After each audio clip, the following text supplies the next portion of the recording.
Gente, tô aqui com uma pessoa que tem as mãos como uma representação de conforto, relaxamento, beleza, estética, qualidade de vida. É isso?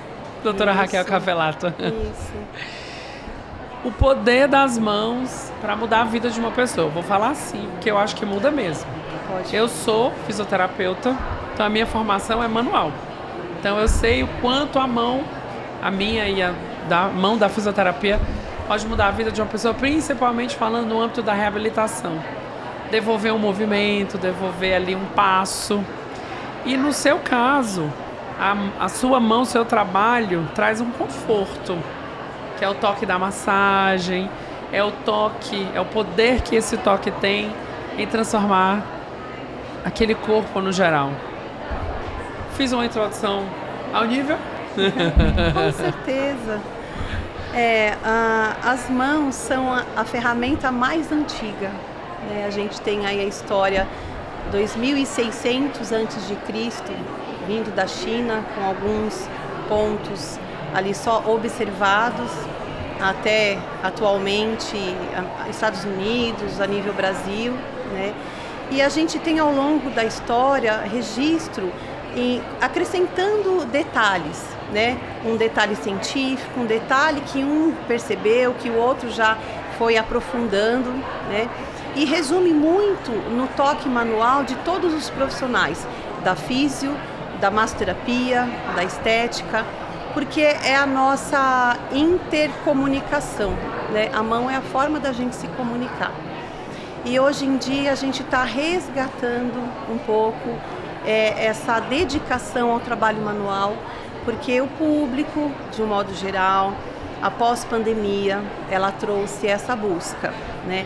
A pandemia foi um momento de isolamento que mexeu muito com as pessoas, que mexeu muito com profissionais. E eu, por exemplo, eu achei que eu não fosse trabalhar, né? Mas eu trabalhava na época numa equipe de fisioterapeutas e a gente teve a liberação, logo que surgiu a liberação para trabalhar, e aí todo mundo se vacinou e já começou a atender. Eu trabalhei tanto, e eu atendia drenagem, massagem, toque manual com as pessoas fazendo as videoconferências, elas queriam sair de casa, né? E foi ali que eu também intensifiquei essa atenção, porque a pessoa ela precisava do contato, da intercomunicação. Doutora Raquel é esteticista, né? Já trabalha há quanto tempo na área, doutora? 28 anos. 28 anos. Antes da gente começar, já fiz uma introdução, já lhe apresentei, já trocamos um início de ideia sobre toque. Isso aqui é um ritual de boas-vindas aqui no nosso podcast. Rituais. Uma canequinha, eu vou lhe servir uma água para hidratar a voz, o corpo, para responder tudo que eu preciso saber. Pois não. Aqui, Muito ó. obrigada. E no final é presente. Presente nosso. Ah, que tá? lindo. Obrigada. Então, Raquel, me fale uma coisa. Me fale um pouquinho do poder do toque e a contribuição da ciência para, de fato, confirmar, como que eu posso falar? Fidelizar cientificamente, validar cientificamente que o toque traz benefícios para a saúde mental, física, espiritual das pessoas.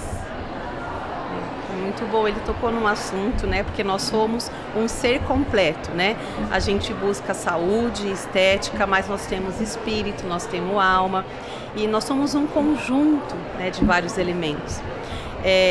A ciência ela trouxe um tema importante que é perceber o toque, né? Então a gente tem a base científica da sueca, do psicólogo Ashley Montag, que ele fez um livro maravilhoso que é o Tocar, que é base de referência científica para muitos profissionais. A gente tem editoras aqui já no Brasil falando sobre o toque. Mas a percepção, ela vem da questão cerebral, né? Quando a gente tem ali os pedúnculos cerebrais, onde estão localizados as emoções e os sentimentos, e eles destrincham pela coluna, a gente vai tendo toda uma distribuição de sensações, de percepções. E ao mesmo tempo que eu toco você, você sente o meu toque. interdisciplinaridade, né? Intrasensorial. E isso é uma ciência que ficou assim muito difundida a nível mundial e se percebe à medida que você aprofunda uma técnica. Então a gente tem Voder, Leduc, que são os especialistas na drenagem, e tem a técnica da sueca, da clássica, que desenvolveu aqui, que assim, aprofundou aqui no Brasil através da modeladora. Que a modeladora é uma técnica abrasileirada. Brasileirada, né? Sim. E aí até estive em 2015, 2016 na Argentina fazendo uma venosa profunda, que é um curso que eu fui fazer. Ela não sabia o que era massagem modeladora, né? E a gente sabe que a Argentina é uma base da América Latina, da estética muito forte. É muito difundida no Brasil. Muito. Então, assim, a gente tem todo esse embasamento mais antigo. Só que por que a gente tem um grande benefício no toque?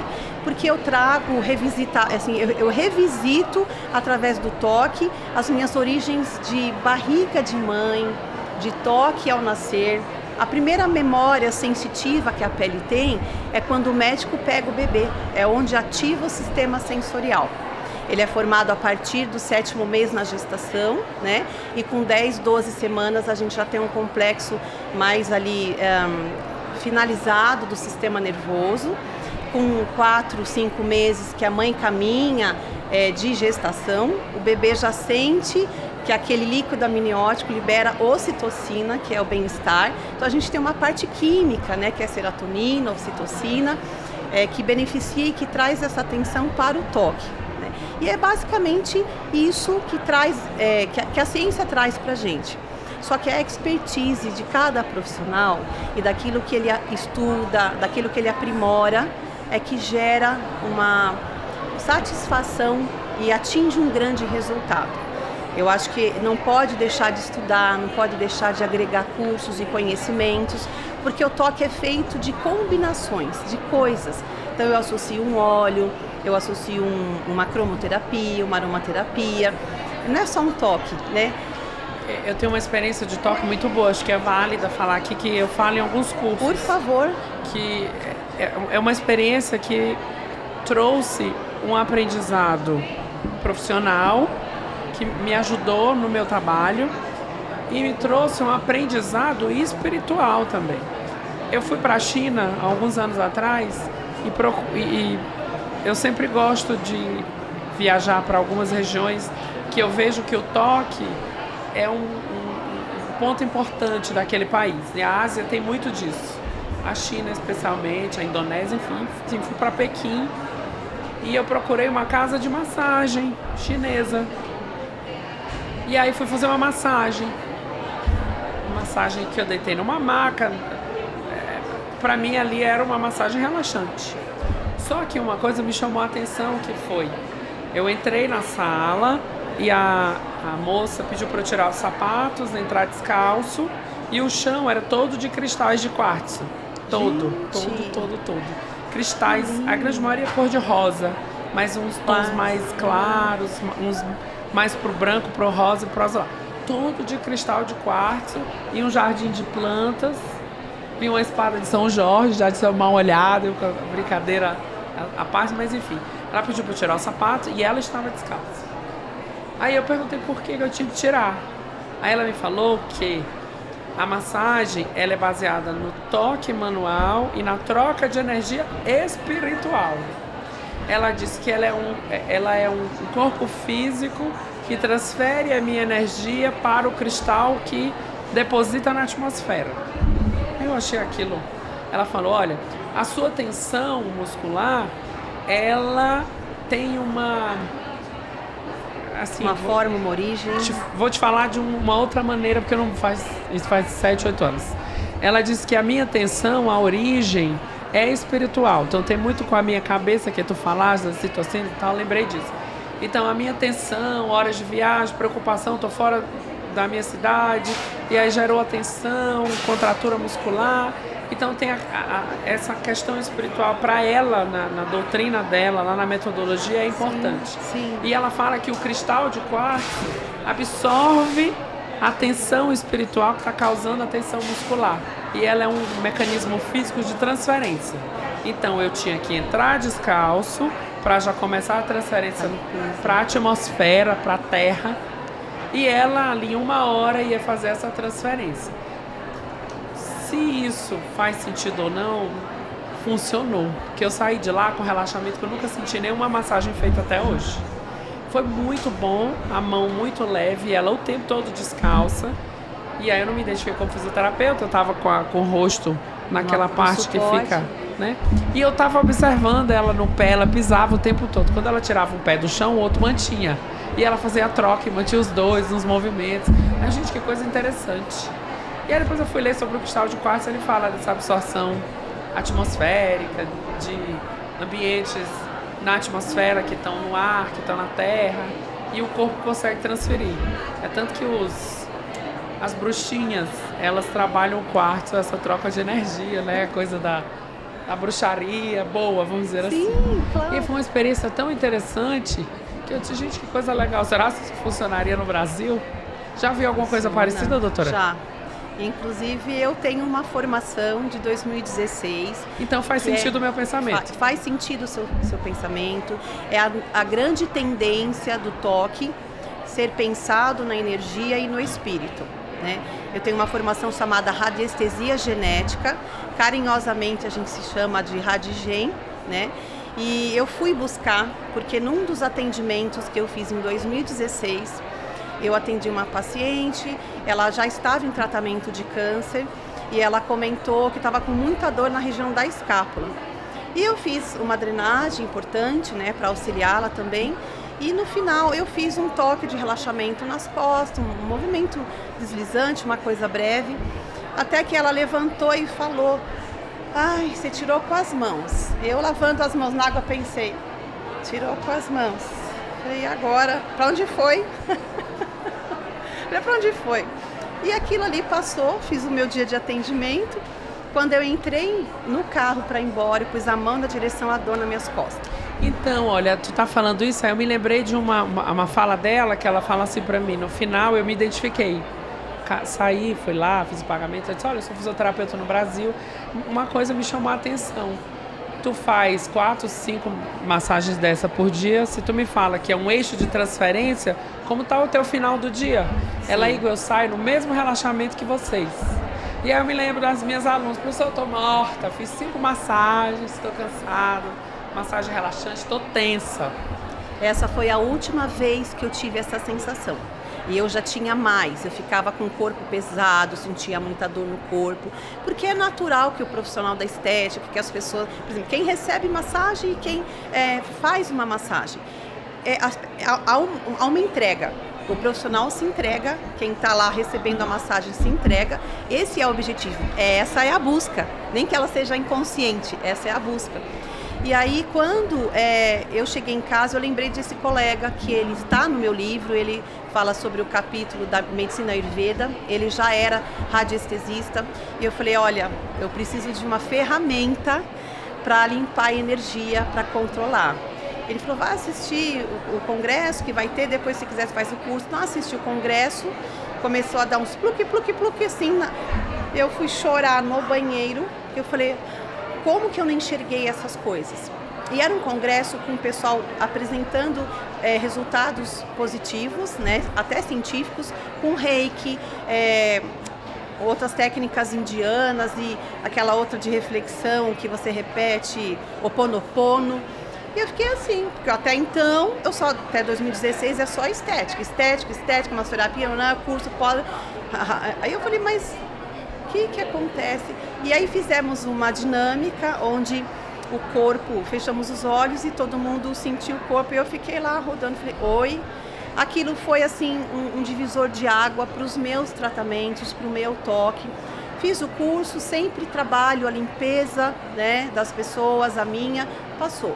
Então é bem positivo, eu acho super válido que as pessoas que busquem massagem, busquem profissionais que tenham essa junção de técnicas, que possam até trazer mais benefícios, né, e mais resultados, mas se proteger.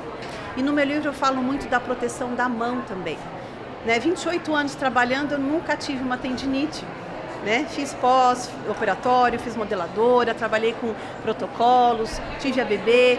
Então, assim, nunca tive, mas porque você faz uma preparação para o seu filtro. Toda a energia física, ela vem de uma atenção realmente, né? E aí cada um vai ter a sua própria crença para talvez acrescentar, evoluir, abrir um pouco essa visão. Eu acho que é uma questão de viver para poder enxergar, né? O quanto que a gente está hoje sendo uma pessoa mais completa, e o profissional também tem que ter uma visão mais completa. A gente está no tempo de IA, inteligência artificial. Volto eu com as minhas experiências de viagem, especialmente asiáticas. Fui para um Mundial de Dermatologia, um congresso muito importante que acontece de 4 em 4 anos, o último foi em Singapura. Se falou muito de inteligência artificial. Um ponto que me chamou muita atenção no congresso é uma máquina gigantesca que ela faz massagem por inteligência artificial. Então é uma máquina, parece um equipamento de ressonância magnética com vários braços. O paciente deita numa maca e tem um raio-x que ele mapeia a costa por uma tela. Aí tu posiciona o paciente exatamente lá onde tu quer que a máquina vai massagear. Aí ele mapeia, faz um mapeamento na tela. Aí depois que ele mapeia, ele te dá o tamanho. Aí tu vai lá na tela com o dedo e desenha a manobra de massagem que tu quer que a máquina faça. Uau. Desenha. E aí a máquina tem vários braços, aí tu aciona os braços que tu quer.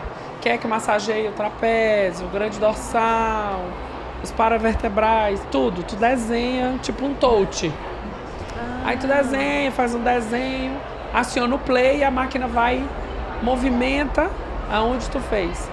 100% a tecnologia que faz essa massagem. Uma Sei. Tecnologia lá asiática, não me lembro se é chinesa, enfim. Eu tô lhe contando essa história que eu quero saber até onde os equipamentos podem substituir o toque. Até onde, até que ponto, sobre a sua opinião. Então, na minha opinião, não há substituição. Não há substituição, né? Eu acho que Deus, o ser superior, né? Para cada fé, cada religião tem uma forma de tratar. Eu acho que Deus, ele foi muito grandioso quando ele fez o ser humano, né? A gente que estuda fisiologia sabe disso. O quanto que a gente vê ali microscopicamente as coisas sendo combinadas, reagindo, né? Então é insubstituível. Eu falo isso com toda certeza. Concordo. Com muita confiança, né? E assim, eu amo tocar. Eu tenho uma experiência da minha filha, que ela é uma criança muito calma, e eu fiz muita massagem na minha barriga. Eu deitava, eu fazia massagem. Ao fim da massagem, ela chutava. Ela não chutava durante o meu toque. Ela estava querendo mais. Eu acho que ela tinha acordado, ou então ela falava, o que aconteceu, né? E ela nasceu, é uma criança calma. Hoje eu moro em Sorocaba, mas há 2 anos eu estava em São Paulo, tive ela em São Paulo. Aqui ou lá, a professora e as colegas falam, a Sofia é muito calma, ela é muito tranquila. Então, assim, eu sou muito... É suspeito, né? Porque eu sou especialista no toque, mas eu acho que a mão é insubstituível. E eu acredito que o ser humano que avançou em tecnologia, ele vai ter uma experiência que vai fazer voltar atrás. Porque tudo que a gente avança demais, às vezes deixa algo positivo para trás, não é? Importante. Eu acho que eu penso isso. O nosso papo aqui tem tudo a ver com o encerramento do meu podcast. Desde o primeiro, a senhora vai conhecer agora, vai saber agora. Desde o primeiro, eu encerro o podcast dando as mãos do meu paciente, porque é uma troca de energia boa. Eu entrego e recebo, então tem tudo a ver. Então, essa troca de energia é para agradecer a sua participação. Obrigado Eu que agradeço. por este momento tão brilhante, por essas explicações tão legais, por essa abordagem tão boa. O prazer foi meu, agradeço estar aqui com você. O convite de vocês para estar aqui é com muito carinho e com muita responsabilidade, né? Passar conhecimento tem que ter responsabilidade, mas amor e carinho em primeiro lugar. Muito obrigada. Sucesso. E para nós, obrigada. Tchau, tchau, gente.